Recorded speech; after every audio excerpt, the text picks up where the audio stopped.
Vote ചെയ്തതിന് പുച്ഛം തോന്നിയ നിമിഷം വെള്ളാപ്പള്ളിയെ പോലെ ഒരു വർഗീയവാദിന്റെ അടുത്ത് പോയിട്ട് അനുഗ്രഹം വാങ്ങാൻ ബിന്ദു കൃഷ്ണ നിങ്ങൾക്ക് നാണല്ലേ ചോദിക്കുക? നിങ്ങൾക്ക് നാണം എന്ന് പറയുന്ന രണ്ടക്ഷരല്ലേ? നിങ്ങൾ എന്ത് കണ്ടിട്ട് നിങ്ങൾക്ക് വേണ്ടിയിട്ട് വോട്ട് ചെയ്താണ് അവിടുത്തെ ആൾക്കാർ?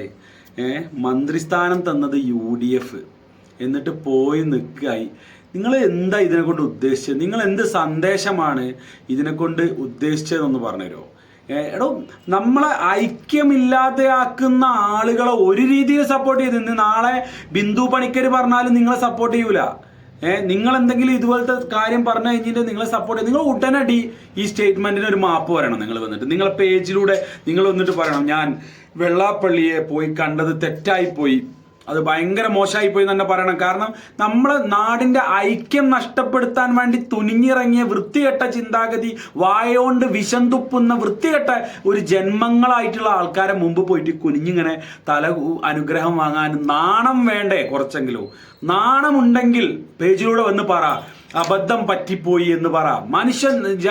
മലയാളി ജനങ്ങൾ നിങ്ങളെ ഇഷ്ടം കൂടെ മാത്രമേ ചെയ്യുള്ളൂ. അബദ്ധം പറ്റാത്ത മനുഷ്യരില്ല. വന്ന് പറ, ബിന്ദു പണിക്കർ വന്ന് പറ. അല്ലെങ്കിൽ പോയിട്ട് ഈ വൃത്തികെട്ട ചിന്താഗതിയിലാണ് നിങ്ങൾ പോകുന്നെങ്കിൽ എടുത്ത് എറിയും നിങ്ങളെ ജനങ്ങൾ.